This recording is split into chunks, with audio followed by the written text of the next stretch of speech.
Welcome to Behaviorally Speaking, Leadership for Changemakers. I'm your host, Dr. Esther Bubb, and today I'm joined by Thomas C. Fitti, Director of Education and Development at Quantum Education Professionals. We talk about moving from oversight to empowerment, how behavior science supports sustainable systems of professional growth, and leadership practices that help organizations strengthen capacity and create lasting change. So, let's dive in.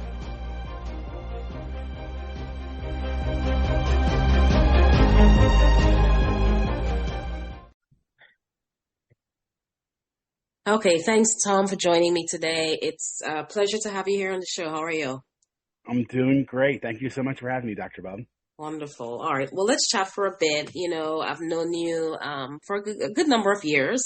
Met you in the field of special education. You've spent over 2 decades in special education and program development.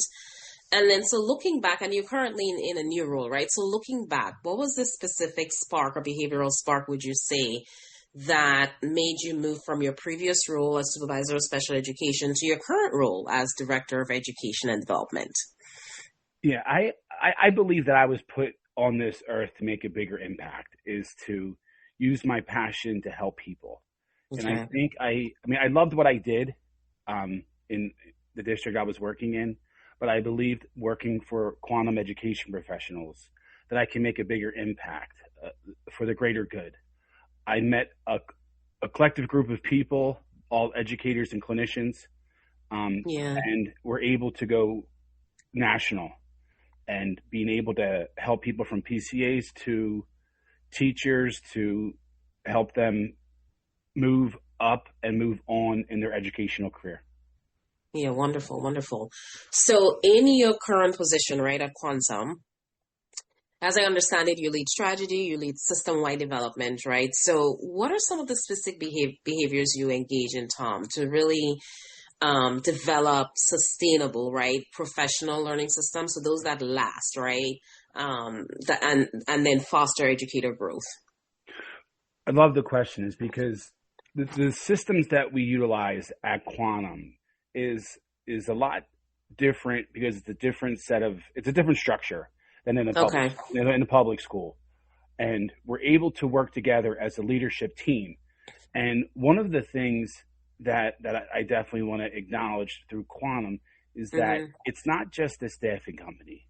It's a group of educators and clinicians all working together collaboratively and finding the right people to work in schools, not just public schools. We work with charter, private, and obviously public schools, to find the roles to work for them, that work for them. Yeah. So Tom, there are times when leaders focus on, what people are doing wrong, myself included, right? But in your leadership experiences, what systemic reinforcements have you used to really pivot your thinking, your mindset from fixing people, right? So focusing less on fixing people and more on growing people. So it's a great question, is because we want to build systems that are sustainable, and we want to build systems that last. Yeah. I shifted my focus from correction to reinforcement by defining what success looks like at the systems level. Instead of reacting to breakdowns, we built processes that made the right behaviors the default. Yeah. We used data not to evaluate people, but to identify where the system was creating inconsistencies. We worked to remove friction points that caused staff to fail, whether it was scheduling, communication, or just unclear expectations. Your work means when you work for a national company that does a lot of different things, from working with the back end of houses at schools, whether it's the HR department, whether it's special education, pupil services, you're dealing with a lot of people, a lot of positions, and taking a lot of the pain away from them. So it's vital that we communicate effectively from the PCAs all the way up into the teachers that we put in front of little ones, or sometimes bigger ones too. Yeah. So you kind of focus on communication as a point system for really helping people grow. So with that in mind, Tom, right, thinking of communication, thinking of helping people grow, thinking of behaviors, right? The podcast Mhm. is called Behaviorally Speaking Leadership for Change Makers. So what are three leadership behaviors, Tom, have you observed in leaders that you would say, in your opinion, are truly are change makers? Right. And going from the public sector to the private sector, I mean, I can talk into the KPIs, if you will, or different fancy metrics, but Yeah. it's still data. Yeah. We're still looking at what are we doing? We're looking at the facts. We're looking at the outcomes over the optics. So when we're not driven by activity, we're driven by the impact that we have to help support people. That's our why. It's Yeah. helping people, and that's what drew me to Quantum. Um, we understand at Quantum how to understand. I mean, we understand how to align the people, the resources, and the processes at scale, not just within one building. So we're able to work across schools, different school districts, nationally, and that's what we do. How we make decisions. We're not just dealing with people with headsets on, recruiting people and filling roles and absorbing transactions. Like we believe in the relationships, and when you have that, Dr. Bubb, you really, like, I could tell you PCAs who just had babies. I can tell you which ones are moving along their career ladder. I could tell you teachers who are filling roles as emergency certified teachers who are learning how to write IEPs. But it's not just a invoice number. It's a name. Yeah. And it's not about, I mean, coming from an athletic background too, I learned a long time ago, it's not about the X's and O's. It's about the Jimmys and the Joes. You develop those relationships. Yeah. And that's what matters, because when you call somebody, you book a time with them, even working virtually, I'm able to communicate effectively with all the positions that I have in the Northeast right now. Yeah. But yeah, I love that. Really focusing more on the person, right? And less on the task. Totally. Making it, really focusing on that relationship. So along that line, Tom, we often talk about developing supervisors as leaders, right? Rather than just as a manager, right? We know we need both. Yeah. But we really need to see them really focusing on the leadership component, right, of their role. So what do you believe is the most critical behavior a supervisor must master to transition into a leader? I love these questions. This one in particular too, because I was very, very fortunate at a young age to be on a leadership team in Upper Darby. I was a coordinator of special education. Okay. I got to work under a director of special education, Mrs. Mary Shadrone, who was able to bring me under her wings to help me grow from a teacher to a coordinator of special education.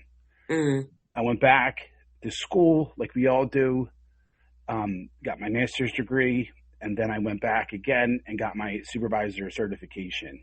Okay. I applied and I got hired in the downtown area school district, and I had to leave home because that was home to me. Upper Darby was. It still is. Yeah. Yeah. And the difference is that, like, I can go 9/10 of the way as a coordinator of special education.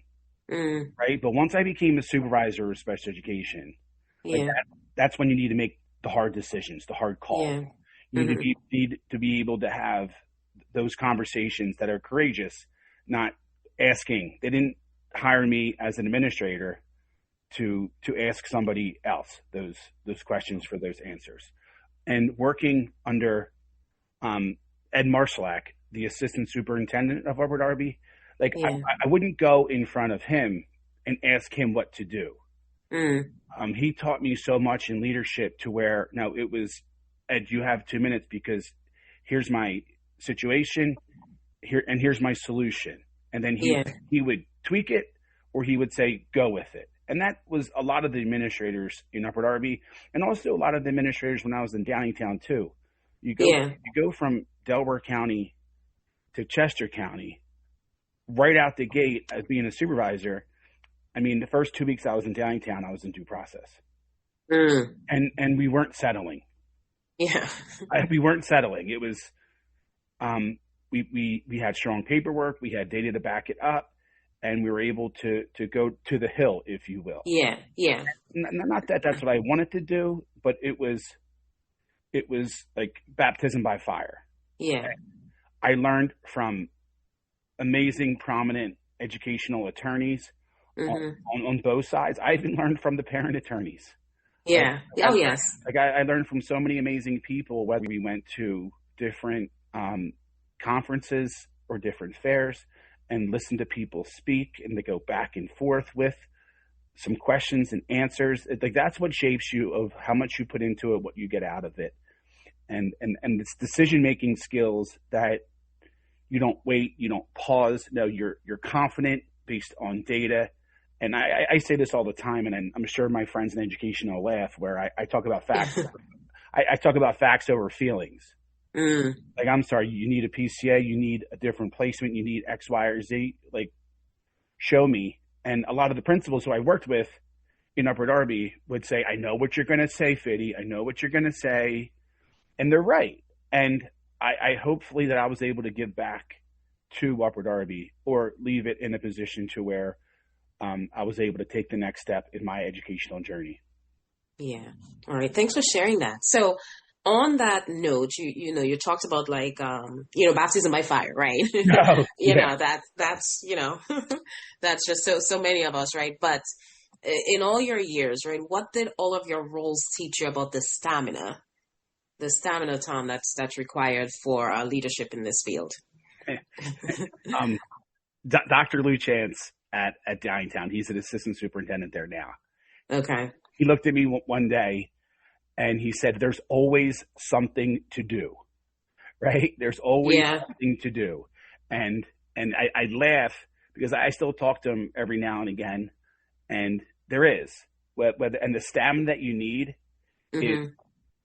is you have to be charged up and ready to go the next day. And I remember when I was at St. Joe's getting my certification, my supervisor cert, Dr. Bubb, and I had to interview Mary Sudrone, my first director I worked under. Yeah. And she goes, when you go home, you got to rest because it's not getting any easier the next day. And she was spot on. She was spot on with it. And I looked at her like, oh my gosh, like what am I getting myself into?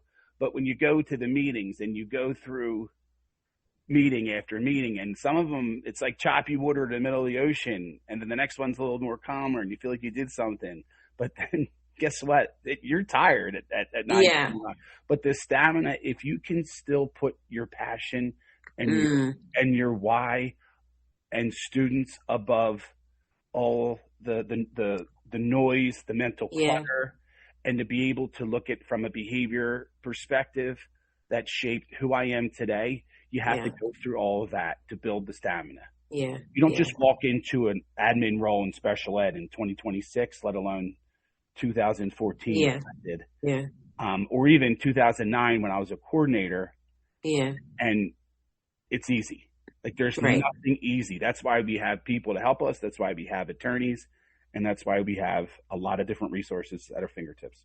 Yeah, no, I like that. It's really, you have to go through it, like you said, right? Even in your previous response. And it builds you. And I like that. It builds you. And then you just develop the stamina along the way. And like today's problems are today's problems. Tomorrow's problems are tomorrow's problems, right? So deal with today, go to bed, get some rest, but come back tomorrow. Know you're going to have some things to deal with. But come with the passion you're saying and your why and understanding why you're there. And it just pushes you through. Yeah, and you have to give yourself some grace along the way. Yeah. And I had the luxury of work. I mean, I had I can say this all the time. Like I worked with so many amazing people. One person in particular, Mrs. Regina McClure, who's the director of Pupil Services at Pendelco. I shared a wall with her in Downtown. And I would put so much pressure on myself to do it right the first time. And she's like, people call me by my last name for some reason. I mean, my father did. Yeah, okay. My brother does, and all of Delaware County does. So she looked at me and she goes, Fitti, you got to go through it once. You got to go through everything once. And I started to slow down. Mm-hmm. So I was able to process it, and you don't have to have the answer fast because the first answer normally isn't the best answer. Yeah. You have to process it. You have to go back and forth. You have to play the litigation game. You have to go you have to be patient and not negotiate against yourself. You have to be calculated on how you're going to support IEP teams, to support Yeah. very, very new teachers and Yeah. keep them in the position and teach them what needs to go into the paperwork to keep them around. Yeah. Even in grad school, I learned how to write a one-page paper and practice brevity at Newman Yeah. University. I thought it was because the professors didn't want to read more than one page. But nobody wants to read more than one page. And to learn how to write effectively to get your point to the moment of what people are going to keep reading is that Yeah. you need to have your facts in order and need to be clear and concise and communicate effectively. And Yeah. that's what leaders need to do, design structures to prevent the issues from repeating one another, so you don't wind up in the same places with the same Yeah. people, the same families. Yeah, I love that. And then I also like that you said earlier, like we have people, we have like mentors, we have people we can lean on, right? Oh my God, yeah. And that's what I really appreciate. It's like you can always, there's always a sounding board available. There's always someone to help you think it through, right? So 100%. I do like the support that we have in the field. Okay, so Tom, at Quantum, you deal with like multi-site program development, right? Yeah. So how do you maintain, consistent leadership behaviors across, different locations and teams? So when I first got hired at Quantum, I flew out to Kansas City, Missouri, Mm-hmm. and I did have the Eagles versus Chiefs conversation prior, and there was some time and space in between. We talked about barbecue. We talked about cheesesteak. We had a great conversation. Yeah. And I was out there for 2 weeks training. Yeah. But one of the there's so many awesome things that I can share tonight with you. I Yeah. saw all the people who live in that area working in the headquarters, if you will. Yeah. And how hard and driven they are, from the credentialing team, from the speech and language team, from the Q360 directors, through payroll, through everybody. When I say pull the oars in the right direction, so the boat moves smoothly and effectively, everybody from the CEO, the COO, Ken Scott Robert, Troy Robert, they hire you and they listen to you, and they're able to foster the environment. They foster the environment to get your input from an education administration standpoint, and that was really important to me. And as a good student that I am, I looked into Quantum and I hit the button because I learned what a managed service provider was, and I was knee deep in invoicing.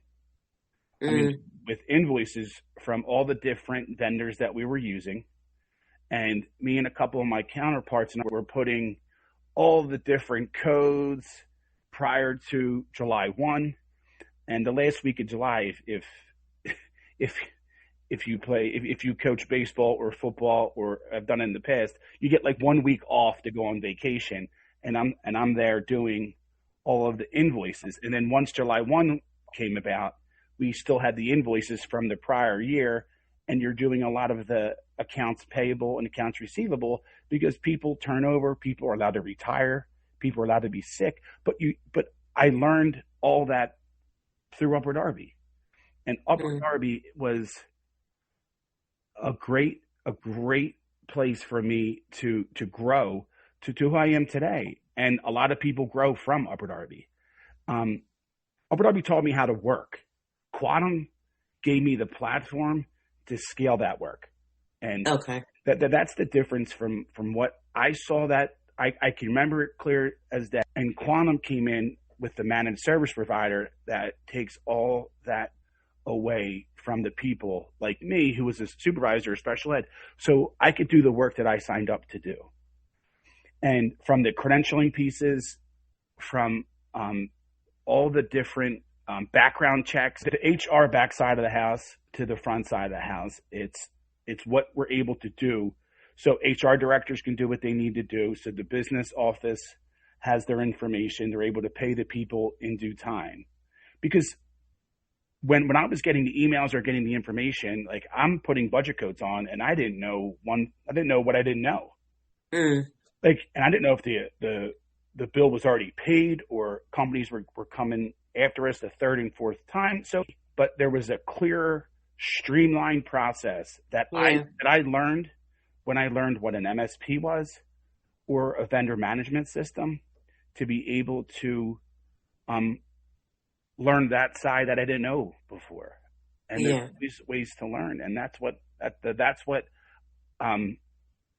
it lets me now go in and support more people in all walks of schools, whether again private, parochial, and school district level.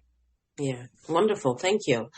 Tom, what role does active listening play in your current position, especially when you're developing partnerships to improve access to curriculums? So active listening. So what I do now is when I was in Upper Darby, I would interview a lot of people, a lot of teachers. I'd interview school psychologists, speech therapists, occupational therapists. I didn't really interview a lot of personal care assistants. Okay. The only time that I interviewed a lot of personal care assistants is when it was a very litigious case.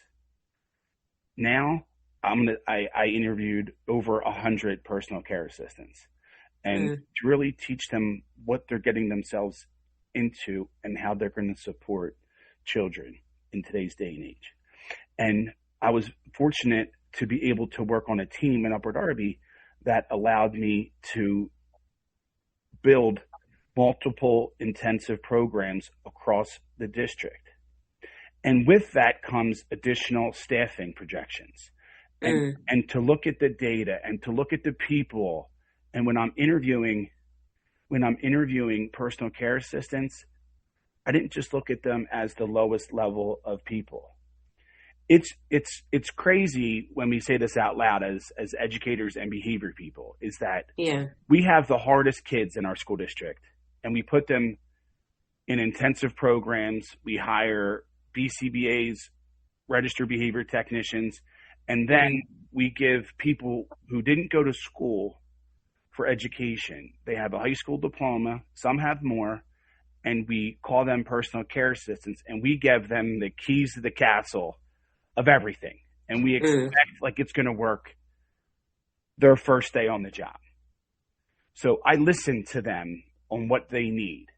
And I learned quickly after knowing them is that they want to be there.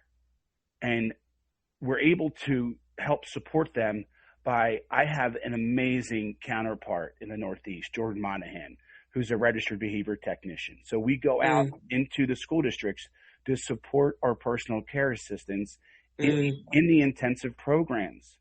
Okay. And not just in the intensive programs, but in a learning support environment with the student that might have a behavior or more, to making sure their data collection is up to speed, their medical assistance billing is up to speed. So once again, like we're taking away a lot of that work that the teacher still needs to do. And it's about the relationship over transaction. Once again, one of the things that we're able to do, and one of the projects that I was working on right before I left Upper Darby, was to fade personal care assistants. Okay. It's one of the most intensive supports that we put. 1-to-1 is one of the most intensive locations we have for our students. And everyone's like, oh, well, it's still in the least restrictive environment, but we put an adult on top of them, making sure they get out their pencil, their binder, and they pack up their school bag and get on the bus and sit still all day. But they have no training on the job. They don't know. They don't know Jimmy, Bobby, or another fancy name that gets blamed for all those behaviors. But we expect them to know it. So the active listening piece is now I want to keep these people employed through Quantum in the school district. So I need to listen to them a little bit more, a lot a bit more. And I know I just said that. Yeah. If I didn't, then we would just take one and then grab another one and just keep filling transaction. I want to build their skill set so we can offer them the career ladder. Mm-hmm. They go through the 40 hours, they go become RBTs. We set them up with board certified behavior analysts, and then we come in to do their assessment. And then if there's a time, Dr. Bubb, to where they're going to grow and move on from being a personal care assistant, at Quantum, that's what we want to do. And if active listening doesn't teach us that, nothing. So we listen. And also, we listen to our customers. We listen to our schools. A lot of our competitors, I'm not here to go, me versus them or Quantum versus the world, but if there's things that they're asking us to do, we simply have meetings. We talk about it and how we can work together to take away the pain points from what or why contractors, like, believe it or not, or not you, but like everybody in education, like staffing's not getting any easier of hiring your own people. Mm-hmm. But it's not just the staffing, it's the governing of the staffing vendors. Yeah. That's what Quantum does. That we give the power to the school districts or the charter schools or to the private schools, but we just help govern them from our information systems. And with educators or clinicians supporting those roles to the power that we can. It's not about, oh, we're at this bill rate, we're at this pay rate, we're at this. It's no, we're W-2 employer that we're able to help PCAs get benefits for the first time. Mm. Like you talked about it, you asked me about active listening. Yeah. And I listened to other sides of the coin when it said, yeah, well, we're a W-2 employer. And so you'll be able to pick your medical benefits. And they stopped me. I mean, they stopped talking. And I thought my internet went out. And there's more than one, and I need more fingers and toes to count, of people that got really emotional regarding becoming a W-2 employer because now they're able to provide more for their family. And that gives me the chills at 8:30 on a Friday night, as it should, because if that's not passion to help people, I don't know what is. And watching them grow and them celebrating, and I can tell you who just passed their assessment. I know that who's on the flight deck to get the BCBA to come in to do their in-person, I forget what the term's called, but you know what I'm talking about as a BCBA. The observation, the assessment. Yeah, the observation, the assessment, and all the different things that they need to prove to pass, all those things. But it's a greater impact for the greater good. Yeah, wonderful. So what recruitment, you were just talking about, it's really a big part of your world, right? So what are some of the behavioral markers you look for, like soft skills, when identifying someone who you would say has leadership potential? What is one thing that I love about Quantum and is that I said a little bit earlier that it's educators hiring people to work in education. And it's not just about getting people, it's the right people. And I'm not going to read off the back of the book and say good to great and all those fancy things. But when you have a sourcing specialist that works tirelessly to do the zip intros, to be able to go in Indeed and to read the resumes, to see the direct support professionals, the people who are working in hospitals, to really vet through that we get the right people. Because it's not about, I mean, this is another Mary Cedrone line. I mean, there could be 100. It's not about, and I still quote her how many years later. Yeah. It's not about a job. It's about the job. Yeah. So, like, you're dealing with students you're dealing with students with behavior, which isn't easy for anyone. Like, whoever said it's easy lied. And we're able to take and vet through the people that are able, that we see the potential to work with them when they are on time for their interview, they have a resume, they are able to get their references come back. When we do all those things for the districts and you're able to present them in a nice little gifted packet with their resume, their reference, and a cover letter of this is their experience, this is what we talked about, and here you go, beautifully to so-and-so school district to make it easier to hire someone, rather than like, I just need a PCA, like you're ordering a pizza. And that's not what we do at Quantum. Okay. We really vet through them, and it gets from one of our sourcing specialists or credentialing team to me, and we're able to make decisions on how much they should get paid based on their experience. There's a range of rates that we're able to pay based on experience. And when they're involved in our managed service provider, that there's still a range of rates that we're able to pay people, because we believe that if you're fresh and no experience, you don't deserve the same pay as the person that's a seasoned vet. And that's the way it should be. So no one comes into our MSP and bullies people with their rates and holds districts or schools hostage with, and helps them hemorrhage even more money in today's day and age. Thank you. So if you can strip away all of your fancy titles, all of your labels, right? All the letters behind your name, what is just one behavior that you hope would define your impact? What would you want people to say is your impact on them, your impact on the people you lead? What's one thing you would want them to say? Tom Fitti was a leader that supported everybody from PCAs to teachers to principals to assistant principals, and help shape who they are, how they think, and how they support children.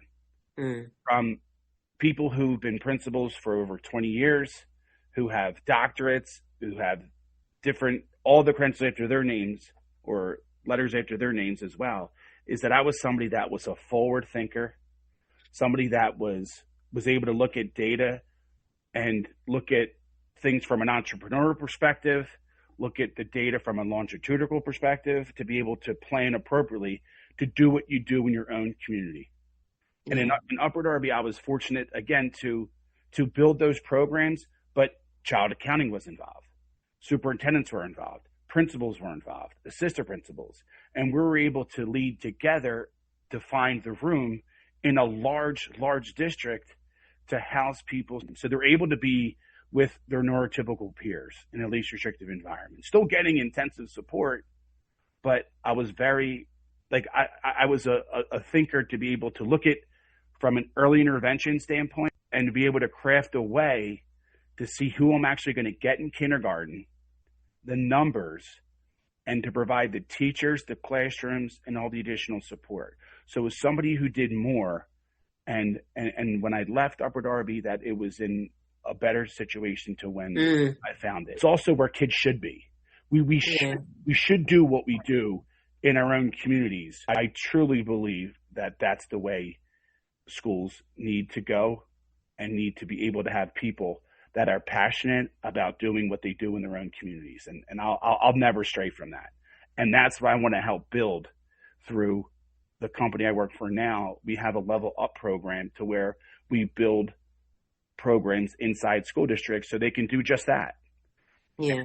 And I remember sitting in Kansas City and having like it was a big U-shaped, the way the room was set up. And I got to tell them about myself. And then it was question after question after question. I was like, this is a fancy, different interview way. But it wasn't hard for me to answer the questions. And that's not me being cocky. It's not being overconfident or conceited. It's just the fact that I did it because I loved Upper Darby so much. I was able to give back to my community. Like, I just bought a house in the Upper Darby School District. Okay. They've been doing more with less from the beginning of my time in education, and they're still doing more with less. Yeah. A lot of school districts along the way are very lucky because they have smart kids. When it goes back to when it was called RTII before it was MTSS, like I can geek out and go on, but we had interventions after interventions, and then we had intervention specialists, and the scheduling piece, and to be able to, the way that we wrote IEPs back in the day to where they write them today, it's a tribute to the people who work there, who helped shape the way that I believe education should be. And now I'm very fortunate to be in a company that helps drive my passion every single day, to be able to talk about it tonight with you, and to be able to talk about it at a conference in 2 weeks, or Yeah. travel to national conferences talking to people around the country about things we're talking about tonight, which is Yeah. amazing because I think I'm someone who can talk to people and to speak their language because it's our language too at Quantum. Yeah. And that's what separates us. Like I sat in due process hearings. I mean, I had a lot of fancy questions thrown my way. Yeah. Like there's a lot of people to where I hope I help them get through due process in a way to where I help change their mind. I shifted their mind or changed the way they thought about due process where it's not an extension of the job. It's part of the job. And if we're able to go to due process, not that I want to fight. Nobody wants to fight. Nobody's got the time to do that. Yeah. To give them the confidence to speak to an attorney about what they did, how they did it, and the data to back it up. When you see the school psychologist with the sticky tabs giving it to the attorneys, and it's I just sit back and I'm like a proud leader where I give back to those people what I learned. Yeah. I remember in due process when given the sticky tabs to the attorneys to ask certain questions that would just, it might drum up another question or a follow-up, but like that's the world we live in. And that's that's more to the stamina question you asked me a little bit ago, is that it's everything. Yeah, it is. Yeah. So, Tom, to close us out, for the leadership change maker listening right now who feels like, they're leading in a vacuum, right? What is one small actionable behavior change that they can start doing tomorrow? They have to be able to be confident and master their craft. They have to be able to understand all facets of education, from the beginning to the end, from the business office to the human resources office to the pupil service, student service office, to where I was in special education, because it's like it's everybody's job as a team, and that you got to be a teammate, and you have to have a positive mindset. You have to have a powerful why that develops your passion to continue to do what you do every day. If not, you'll fail. Yeah. There's no doubt about it, is that if you're confident and supportive, only good things can happen. And if it's not positive in the end, you have A through Z that you tried to make someone's day just a little bit better. Wonderful. Well, Tom, thank you so much. I really appreciate you joining the show tonight, sharing such rich information with me, and then obviously with my listeners once this is published. And I do hope you have a wonderful rest of your evening. I will. Thank you so much, Dr. Bubb. I'm so honored to be here, and I'm so excited to see all the rich things that you're doing in education and giving back to everybody. Thank you so much. Okay. All right. Well, have a good evening.